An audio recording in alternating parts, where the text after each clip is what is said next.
Well, I want to thank Mike and Tim for inviting me out to speak. Hopefully many of you got a chance to talk to my collaborator, Chris Nagy, yesterday. I cannot promise you that we will not overlap just a teeny bit. We work together on a lot of projects. Before we get started, I just want to tell you a little bit about my background. I currently oversee the Science Research Mentoring Program at the Museum of Natural History. It's a fantastic opportunity for New York City youth to actually work for an entire year with an American Museum scientist on projects as diverse as cultural anthropology to astrophysics. My job there is to basically match up these young scientists with mentors at the museum. But I'm also affiliated with the Center for Biodiversity and Conservation at the museum, which is a fantastic nonprofit-like organization within the museum that leverages museum studies, museum scientists, the research of the museum to help conservation efforts throughout the world by working with local communities. I recently finished a postdoc at the CBC, basically working on wildlife issues in New York City and its surrounding suburbs. I'll take this opportunity to pitch another opportunity for the young scientists in this room. There's a great conference in October the American Museum's Center for Biodiversity puts on called the Student Conference for Conservation Science. It's in October, and Margaret Law is representing CBC. If you're interested, please come speak to her. It's a really amazing opportunity for young conservation scientists and professionals to network with one another. So before I go on, I really cannot take full credit for this presentation. It's actually an amalgamation of ideas that we've been working on. Myself, Tim Green, William Seymour from Cornell, Russell Burke from Hofstra University, Numi Mitchell from the Narragansett Bay Coyote Study, Daniel Bogan, originally from Cornell University as a PhD student working on coyotes in Westchester, now at Siena College, and my close friend and collaborator, Christopher Nagy from the Myers River Gorge. So the outline for today, what I'd like to do is basically just review how do we get here? Why are we talking about the northeastern coyote on Long Island? Looking at the natural history of this novel canid. Suggested research priorities that are a result of several months of a working group, of which you saw many of the collaborators, getting together and thinking about this really unique time that we're living through, where we're standing on one of the largest islands in the United States that's currently free of a breeding population of coyote, and what this could mean for conservation and conservation science. And then also more importantly is how to get involved, and how there are opportunities from the high school level and all the way up to the graduate level to start asking and engaging in science so that we better understand the northeastern coyote and its impact on the ecology of Long Island. So how do we get here? Many people know that there was no coyote on Long Island ever. This is not the return of anything. Coyotes did not live here. They're originally a prairie species associated with the Midwest all the way up into southern Canada into northern Mexico.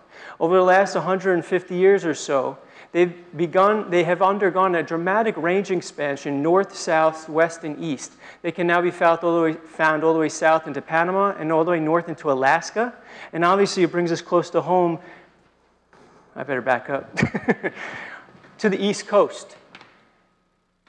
Coyotes were first really documented, the first coyotes were documented in New York State in the 1920s. As you can see here, they're generally believed to have been two major fronts of coyote range expansion in the Northeast. One that went north of the Great Lakes, one that went south. I'm sure as we do more and more genetic and genomic studies, we'll fine-tune these pathways. The route north through Ontario in the vicinity of Algonquin Park is actually a place where an expanding western coyote population met a remnant eastern wolf population. The coyotes that we have in New York State are actually descendants of this interesting breeding between two different species, resulting in what we call the northeastern coyote today. My colleague Christopher Nagy probably mentioned that the northeastern coyote we have actually does have some lineage traced back to the eastern wolf. It's the eastern wolf that was our native canid that used to live in Long Island and New York State. So the northeastern coyote that we have in New York State arrived here in the 1920s, but really didn't have a breeding population until the 40s. First sighted really north of Adirondack Park, spread quite rapidly down the Hudson Valley on the eastern, the eastern sides of Adirondack Park, down towards the Hudson Valley, arriving in Westchester County around the 1970s. There was another front coming out of Pennsylvania and Ohio in the western part of the state a little bit later in the 60s and 70s, and these kind of meet, obviously, somewhere around the Catskills Park. We don't really know the specifics about when these two fronts met. This is all based on a population reconstruction from harvesting coyotes by Fenner and actually Eric Sanderson of the WCS. The interesting thing is, and this is where I got really involved, is look at where we lie. So by the 1970s, coyotes are showing up in Westchester County. But we're right now, right where we are right now is actually the boundary of an expanding range front. So Long Island is one of the last areas in the United States without a breeding population of coyotes. And I, obviously being a Brooklyn boy, got really excited about this in New York City. I remember my mom always telling me that if I'm going to study wildlife biology, I have to be prepared to leave New York City, and I didn't really want to do that. And I never actually thought it would come to me. I got my PhD studying white-tailed deer overpopulation problems in Westchester County, and now New York City is having the same problems in Staten Island and the Bronx. It's a wonderful thing to have wildlife back. It also brings challenges, obviously. So nobody ever gets this quote. Is there anybody in the room that's a Beastie Boys fan? Yes. So to the 5 boroughs. So the first coyote to be documented in New York City was actually hit near the Major Deegan by a car, Van Cortlandt Park. And there's actually a statue commemorating this guy that you can find there, which is really interesting. I think that's fascinating. It already is a good sign for coyotes and and acceptance by New York Cityites, New Yorkers. 1999, already in Central Park. You guys might know this coyote. This coyote actually was captured and brought to the Queen Zoo, where it lived 16 years, died last summer, actually, old age. We have 2004. This coyote actually was seen in the Jamaica Bay area, and I believe someone in this room can tell more about the story than I can, but I won't mention names. 2006, another coyote in Central Park. 2008, now we have a coyote in Riverdale. You can kind of see here, all of a sudden, we go from every 5 years to almost every year there's a coyote sighting in New York City. This guy's a little special. This coyote was first photographed by a security guard in the St. Albans, Rochdale, Jamaica area of Queens. This guy's still there in a small little park. 2010 was a bang-up year. You probably heard about the coyotes in Columbia University. Of course, if it's on Columbia, you're going to hear about it. This is the summer of the Lincoln Tunnel coyote. 2011, there was a coyote sighting in Staten Island, the first sighting on Long Island. We still don't know anything about the coyote population of Staten Island, whether it exists or whether or not that was just a fluke. 2013, just south of Bronx Park or the New York Botanical Garden Bronx Zoo, there was a coyote captured in Crotona Park, a small little park with not a lot of woods. After 2013, I stopped actually making those slides. But there's actually been a couple other sightings. Most recently, you might have heard about the one in Riverside Park. Just to make sure. Everybody has heard about the coyote that was spotted out on the fork of Long Island. And I was actually, when in the newspaper it was said, first Long Island coyote. Not true. First Long Island coyote was actually the coyote found in 2009. I never thought of it growing up in Brooklyn, but that being on Long Island, until I started to think about the fact that Queens actually has the first Long Island resident coyote. We call him Frankie because after Frank Vincente, who's been a very strong advocate for coyotes going back 25 years at least, he's actually a lover of all wild canids. We named the first resident coyote after him. But I also want to mention another coyote that was really interesting. Perhaps it's now that I work at the American Museum of Natural History and scientists there love to collect dead things, but I've started to get really interested in actually starting a collection of Long Island coyotes, and we'll talk about this in a second. And it came about as kind of a fluke. I was sitting in a meeting one morning and got an email. I hope the woman was not texting while driving, but she basically said, flying down the Cross Island Parkway, dead coyote near Alley Pond Park. I was like, okay. And as she's questioning my doubt already, I was like, all right, it's probably a dog. She's like, I'm a rehabber, trust me. I called the Parks Department, and they tell me, yes, we have this coyote. It was the first coyote ever actually sample or specimen ever collected from Long Island. From the perspective of a coyote population, it's not a very successful coyote. It was young. It's not going to be passing on its genes.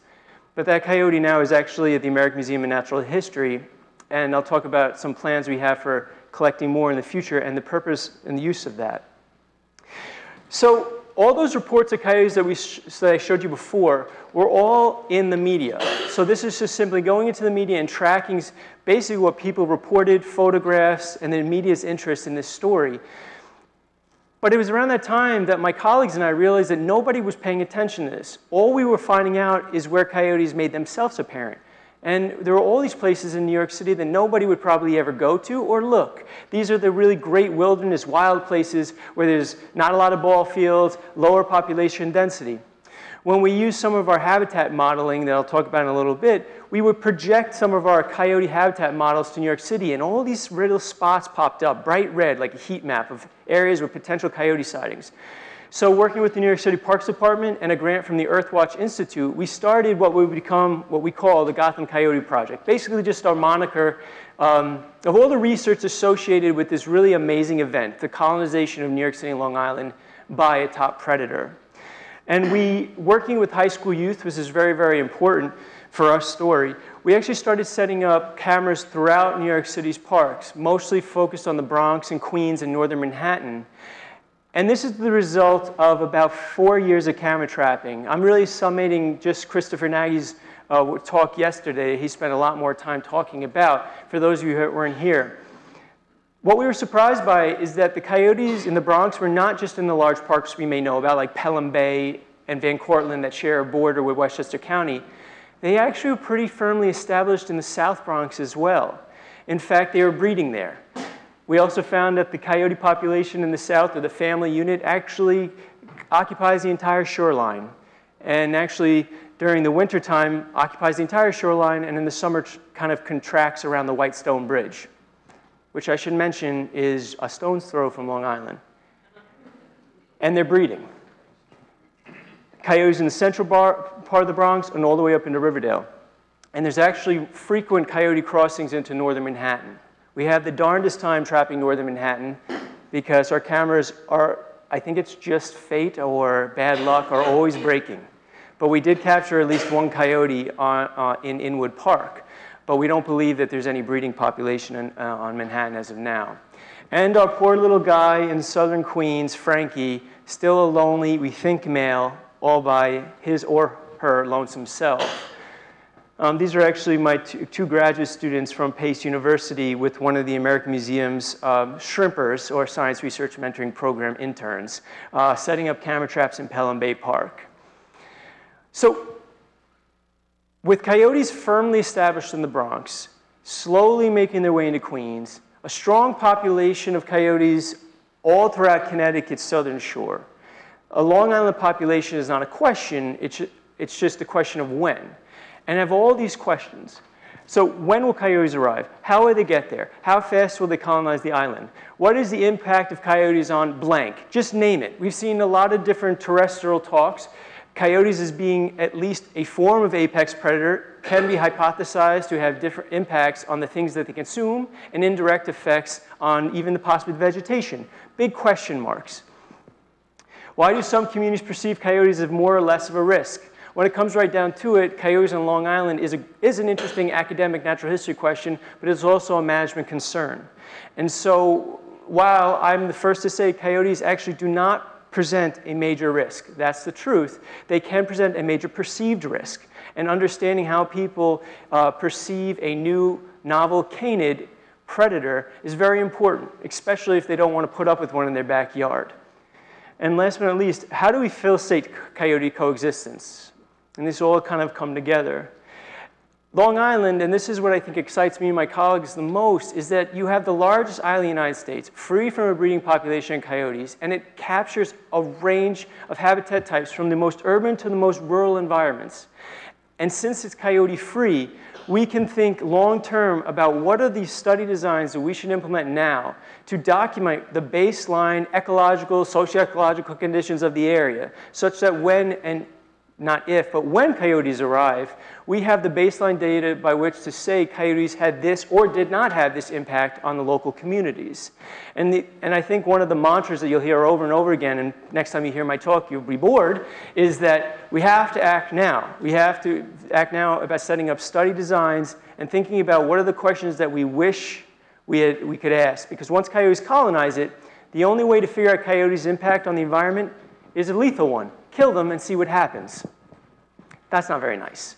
So we set up the study design now and wait and let them colonize. There's three major areas that my colleagues and I have said that we think we should focus on. One is spatial ecology, predicting where coyotes will arrive and then implementing a monitoring plan in order to document that arrival. Community ecology, leveraging all the wonderful research that's already being conducted on Long Island and investing in more so that we can look at coyotes' impact on the environment pre-post colonization. And lastly, as I mentioned, human dimensions. What is the stakeholders or communities' attitudes now when coyotes are not a perceived threat because there are no coyotes, and see how that changes as soon as they show up. What kind of intervention methods on the part of nature preserves are important to facilitate coexistence? Because the truth is this, and I won't talk much about human dimensions in the rest of this talk, is that all we need is one negative coyote encounter. One person thinking a cat was taken by a coyote, or one coyote actually preying upon a small dog, and it changes the entire conversation about coyotes. So you start before and not let negative media drive the conversation. Okay, so I'm going to skip that one. It's pretty boring. So this is not a very good prediction. But one of the things that I'm working on now, and I suggest you go out and see Nicholas Cowan's poster on predicting coyote habitat in Suffolk County, is using all the wealth of knowledge we have of coyotes from other places in the world, other places in the Northeast, and actually using that model to predict likely sites of coyote colonization on Long Island. This map is not accurate. I put it up there because it's kind of pretty. I'm still working on it. But I think you should really talk to Nicholas because he has a really fantastic study. And one of the things I mentioned to him is that when I come up with my answers, one of the things scientists should do is take two models and compare them and look for areas where they actually agree. And one thing I'll teach Nick right now is most models stink. That's the first thing I've been told. But when that happens is that the model is a hypothesis. It's our best bet of saying, based on what we know about coyotes, based about what we've learned from other areas, where on Long Island do we think they'll show up? Frankly, it's a waiting game at that point. We have to let coyotes do the thing they're going to do. That's the only way to truly test this model.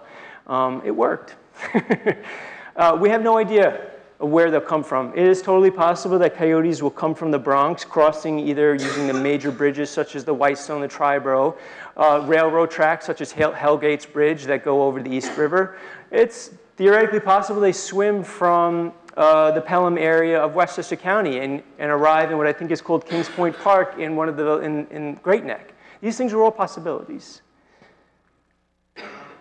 But here's the thing: trying to find the first few coyotes on an island as big as Long Island is like finding a needle in a haystack.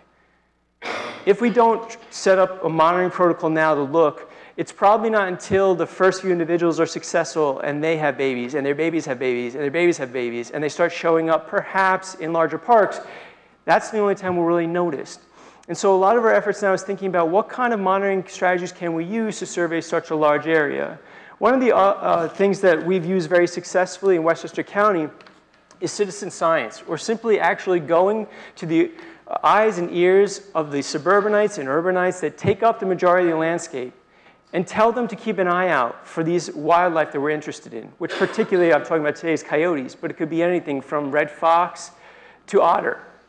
And using anecdotal sightings, while maybe not always confirmed, to at least target where we deploy things like camera traps or scent stations in order to go in there and use more rigorous methods to see.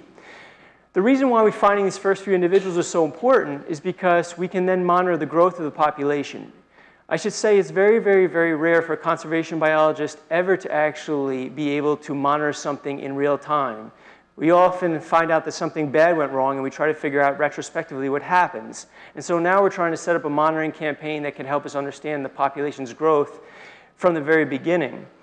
So Wild Suburbia Metro, which is actually organized and run by my colleague Christopher Nagy of the Minas River Gorge Preserve, is a really great tool right now that you should be aware of for recording wildlife sightings of major charismatic species that may already exist on Long Island. These things include things such as red fox, possibly gray fox, which we believe may have a small population left, and coyotes. So I can't go through all this right now, but they do want to point out a couple of this website. It's wildsuburbiaproject.com. You'll have the option to click on the Wild Suburbia Metro, and it will ask you to go through a series of questions. One of the things you'll find that's very interesting is that it asks you to report your wildlife sightings at your home, even if you've never seen anything of interest. One of the more interesting things for wildlife biologists is actually what you didn't see. It's only by knowing that you looked or you tried to recall all the things you've seen on your property and telling us, no, we haven't seen anything, that helps improve our models. If all we get are people's sightings, it can lead to biased conclusions down the road. The other thing that we're kind of working on now is, unfortunately, what happens when coyotes and cars mix? Roadkill. One of the things that we want to do is to make sure that roadkill on Long Island, New York City, finds its way to the American Museum of Natural History. And the reason for that is coyotes have demonstrated, especially the northeastern coyotes, rapid evolution within 100 years. There's a wonderful research project that was run by Javier Monzon out of SUNY Stony Brook, looking at actually the genetics of the northeastern coyote. And he has some evidence to suggest that there's rapid evolution across the northeastern, such that coyotes that have forested environments with a lot more deer actually genetically look different than coyotes from urban areas. The propensity to actually, or to be able to demonstrate rapid evolution in such short timescales has a really interesting twist for Long Island. You guys may have seen out in the hall one of the posters about the eastern hognose snake and whether or not the eastern hognose snake on Long Island is actually smaller due to some evolution in body size. Well, the coyotes that do establish themselves on Long Island, once they get going, their evolution, their population biology is going to be driven a lot more by birth and death than immigration from outside. And so the ability to collect the first few individuals of what will be a healthy population is really amazing in science. To say, here are the first few individuals start a population, here's what they look like morphologically, here's what the genetics look like. This is a terrible science project for a master's student, terrible science project for myself, but 100 years from now, some museum curator is going to be very happy that we collected those first few individuals. So, coyoteforscience@gmail is a temporary website that if you see any roadkill coyotes, this is key, this is not just I saw a coyote running through my yard. I saw a roadkill coyote in New York City or in Long Island. That email will go out to myself and all our collaborators, which we are growing in Long Island, because our biggest competitor for roadkill coyotes is DOT. So we need to get there, we need to get them fast. Community ecology. So this is really the interesting stuff. Some people like to call a coyote a mesopredator because, as my colleague mentioned, they're not very big. 40, 45-pound coyote is a big coyote. They're not like wolves. They're not these 70, 80, 120-pound animals. But they're still the biggest predator that we have, save humans, on Long Island. So the question is, what impact will that have on the coyote's prey, and what indirect effects will that have on the vegetation and the environment? This is where I mentioned before, leveraging existing research is really important. There's a lot of great work being done on Lyme disease and ticks, on shorebirds, on turtles. Each one of those things may be directly or indirectly impacted by coyotes. And so one of the things that we're kind of challenging the academic community, and more broadly even land trusts and nature reserves, is think about setting up monitoring plans that could be useful in interpreting or testing coyotes' impacts on the environment. A project that is not my own, but that I thought would be worth mentioning because this is all about getting involved. Dr. Roland Kays, who was at the New York State Museum, is now actually at the North Carolina Museum of Natural Sciences. And he's very interested in what coyotes' impacts will be, not on feral cats, but on house cats. These are the house cats that go in and out of your house. Many people think that obviously these indoor-outdoor cats may have a negative impact on things like songbird populations. The question is, how will coyotes impact the range behavior of household cats? And so the idea is collecting a lot of data by getting homeowners to put GPS collars on their cats and then giving that data to Roland Kays' lab to be analyzed. It's a fantastic project for high school students.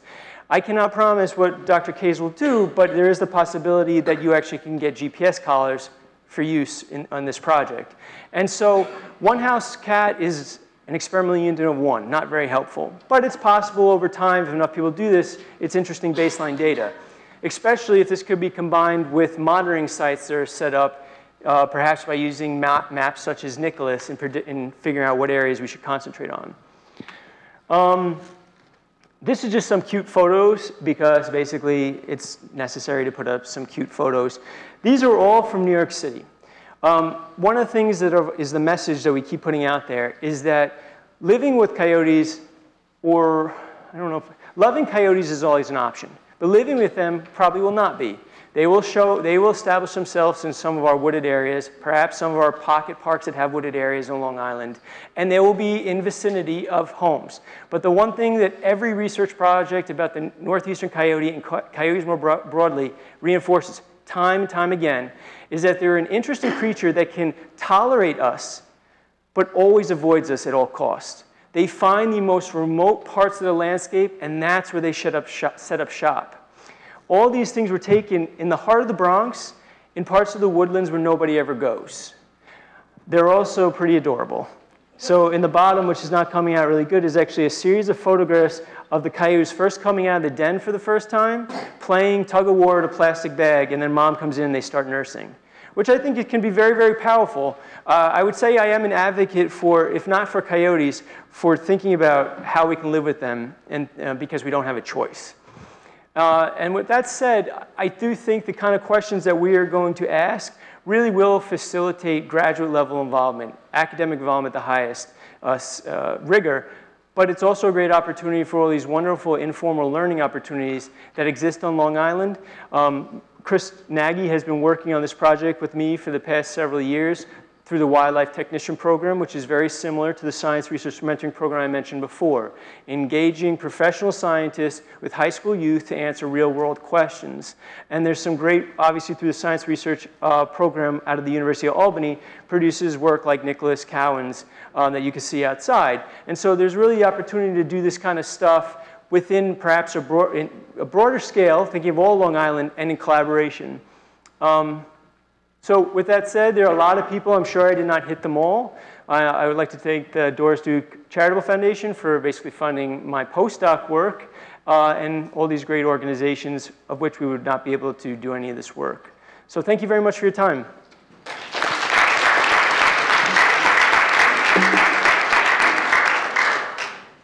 One question, you didn't define how a coyote is different than a dog or a fox. Genetically or morphologically? Hey, I see a roadkill. What is it? Ah, okay, that's a good point. That's a great point. The question is, I see roadkill. How can I tell the difference between a dog and a fox or a coyote? And this is all I can say to that. I'll start with this. That was the same question I had when I got that call from the woman who was on their way to work. And she said, trust me, I know what it is. I didn't know her from a hole in the wall. I did get the Parks Department to run and go check it out. If I had ignored it, because she wasn't a scientist, because she was just some random person, we would have never had that coyote. And that is a very important piece of data, even though it was a dead one. I would say that one of our goals is, because we will have a lot of false positives, regardless of how you do it, we will always have false positives, is to have enough people across the landscape that without asking too much of any one person could go out and investigate these first sightings. That is really the goal. And so that's why when I say this Gotham Coyote Project, whatever it becomes, will require more collaborators. Now with that said, the Wild Suburbia project is aimed at observations of live animals. So basically things you see. It's a great website for going through some of the species we're interested in on Long Island, the foxes, both the gray and the red, and the coyotes, and give some good characteristics. So, for example, the coyote and the red fox are completely different height and stature. Colorations, for the most part, are completely different as well.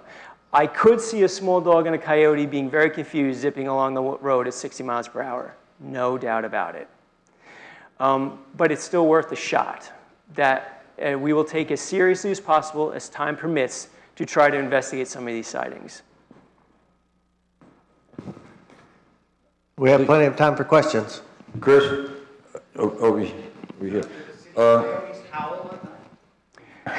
So I'm lazy and my camera traps do all my work, so I'm not out there in the field photographing these things at night. But one of my mentors, Dr. Scott Silver of the Queen Zoo, would always tell me this story of how the coyotes, of his captive coyotes, would howl any time an emergency vehicle went down the Grand Central Parkway. And he said, actually, during 9/11, they didn't stop. And that was like one of the stories that he would tell me. So coyotes do howl. Interesting story is that when I asked some of the residents that live next to these coyotes, and I said, so do you see them? No. Do you hear them? No. To me, these are good signs. The coyotes, there's no negative interaction. But I am shocked that they have no knowledge of them being there. I will tell you that I have tried howlback surveys, which have been used successfully in other places, and we tried these in Westchester and to a lesser extent in New York City and found it completely unhelpful. I don't know if the coyotes knew we wanted them to howl back, but a lot of interns were very mad at me after that summer. I'll just tell you that. So. Let's go over to the microphones. Sorry, if you would, go to the microphones to ask questions. So, Chris, I was just curious, as coyotes have expanded their range in other cities, right? Can you say that again? Plus, I can't see anything up here. I'm sorry. So I'm over here. Oh, okay. So coyotes have expanded their ranges from other cities, Chicago and out in the suburban areas. So can we learn from what models they used in terms of how to deal with the introduction of them into the suburban areas? I mean, you don't have to start from scratch, right? Right. No, you're exactly right. We can. And so what we know about where they want to live, about their habitats and ranging patterns, all seem to be, study after study, supporting the same original findings. So Chicago has one of the best and long-running studies of coyotes. I should mention that the coyotes that we have in New York City and the coyotes in Chicago actually have different lineages. Genetically, they don't actually look the same, which might bring some differences down the line. But large part, the behaviors and their ecology are very, very similar. And this is why, even though we need to learn a lot, because it's a new organism, urban ecology is a new thing, a lot of living with coyote is about dealing with people's perceptions. It's the truth. This is an animal that, while a wild predator, really does not have very high risks associated with it. That is the truth. Perhaps if you are a dog owner and you leave your dog out at night, for example, you run the risk, if you have a coyote in the area, of having that coyote depredate your dog. That is the truth. But generally speaking, they're minimal risk and they're avoidable living next to coyotes. And this stuff all comes from what we've learned in places like Montreal and Chicago and Boston. Let's come over here. No. I have two things. One is a question, which is which cities in the United States or in the area that coyotes inhabit in the Northern Hemisphere have the largest population of coyotes? And the second is, I did see one of the coyotes at the New York Botanical Garden last spring when I was there in the evening. Really? Yep. Everybody was, like 20 other people from my class saw it too, so it wasn't just me. Well, I'm just curious, what was the reaction from you and your group? Oh, they were all, they were interested and nobody was upset or scared or anything like that.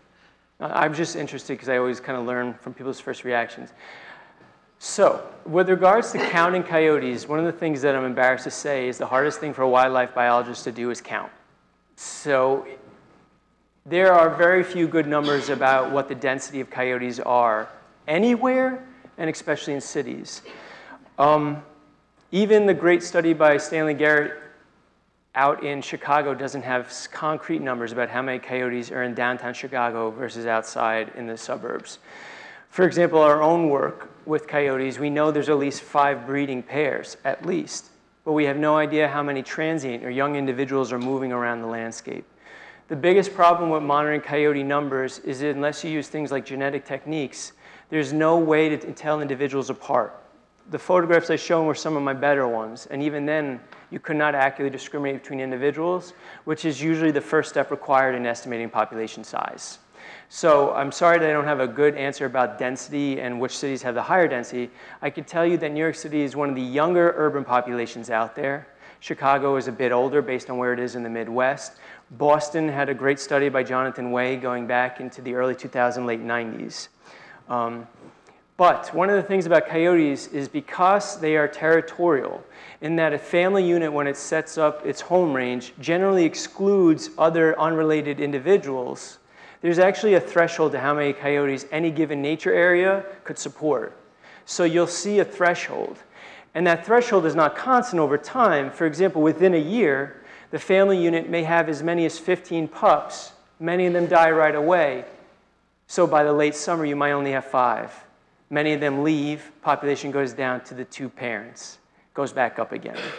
And that fluctuation also impacts when people see them. So when people report, I saw 6 coyotes, there's a good chance many of them are juveniles. So there's a seasonal variation and to some degree an annual variation as well. But there is a threshold.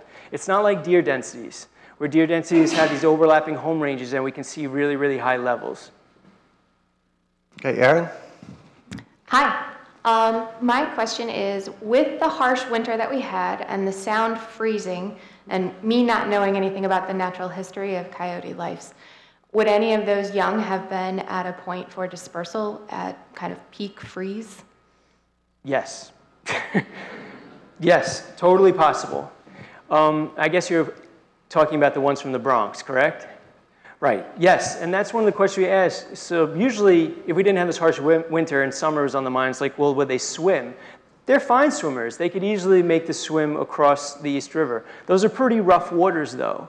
My likely guess, my just hunch, and I wouldn't even call it a hypothesis, is that they would use railway lines a lot. That's my gut feeling. One of the things that and perhaps to naturalists in the room, they're not surprised, but when I was younger, and I was from Brooklyn, so my first real gig was studying at the Myers River Gorge, where my colleague still is, and I remember being interested in all the stone walls. And I put up a camera trap on a stone wall, and I'd find the coyote walking along the stone wall. And when I started asking the hunters, have you ever seen that before? And they're like, yeah, of course, they're fleshing out the small mammals. So they're fleshing it. So that started to get me thinking about how a coyote views its landscape, and it views it very much like we do. You know, what are the pathways and the corridors I could take that will optimize my hunting strategies and make it easier for me to move around to point A to point B? That leads to stories from LIRR conductors saying in Queens, I see the coyote on my line every day. And so they probably, a good pathway or conduit through New York City and into Long Island will be the railroad tracks. So for example, the Bridgehampton coyote could very likely have come from Connecticut, but it's quite a span, 20 kilometers or more island hopping from the Fisher's Island area along that archipelago. Or it could have come from the west and traveled the train lines and gone unnoticed for miles. And a coyote dispersing could easily go 100 miles. So everywhere in Long Island is theoretically reachable from New Jersey, the Bronx, or Connecticut. That's where the genetic samples collected from the first few individuals are very helpful. Right now we're working with Jason Munchie South of Fordham University, and we're collecting coyote scat samples from all of New York City and all the surrounding suburbs, and also in Long Island as they come available, so that we'll be able to use genetics to try to tease out perhaps the major corridors onto Long Island. But all this stuff takes time. But these are great questions. I wish I knew the answer, but freezing up definitely changes the game. And that's why we put out cameras every year. So this is a project that is great for high school students because for a master's student who wants to graduate with new data, I wouldn't choose coyote colonization of Long Island. However, if you can think of an interesting question with those cameras and work with high school students year after year, put out cameras, eventually you're going to find some really interesting patterns. Okay, one last question. I'm wondering, you know, you think of wolves as predators of deer. I don't normally think of coyotes as predators of deer, but they're such opportunists and very adaptable, and there's so many deer on Long Island. To what extent, if any, do you think they might actually be able to prey on, maybe even help control Long Island deer populations? That's a great question. The question I think everybody heard is, what could the impact of coyotes be on deer populations? I actually studied deer for my PhD thesis. My feeling is that coyotes, first of all, are very good predators of fawns. That has been demonstrated, and including in suburban and urban areas around New York City. To that extent, they may help prevent the recruitment or young fawns, making it to the breeding stage. The flip side is deer densities in parts of Suffolk, Westchester County, and now the Bronx and Staten Island are at such high levels, it's very unlikely an opportunistic predator like the coyote will actually do anything to bring those populations down. That's maybe not definite, but that's my gut based on the data and the literature. However, I would be interested in seeing if a deer density was already low, maybe perhaps because it's been controlled before, or it's a young population, whether or not the presence of coyotes in the area can slow the growth of a deer population. That's possible. But they are opportunistic predators, which means they will actually prey on things that are abundant and whatever is easiest. So they will switch from rabbits to small mammals. They'll eat birdseed, and they will eat deer. I know that's not the best answer, but that's partially why we need to set up some of these studies in order to kind of investigate it. One last thing I should mention, in the South, coyotes are actually being singled out as a control for deer populations. And the reason down south, and I mean like the Carolinas and Georgia, is that partially deer densities have been brought down by hunting, supported that hypothesis, but also the productivity of the landscape is not as great as our own. At least not in Westchester. So they have a lot of sandy soils, and perhaps the vegetation does not support the rapid growth of a deer population. Long Island will be an interesting story. All right. Thank you. Thanks, Mark.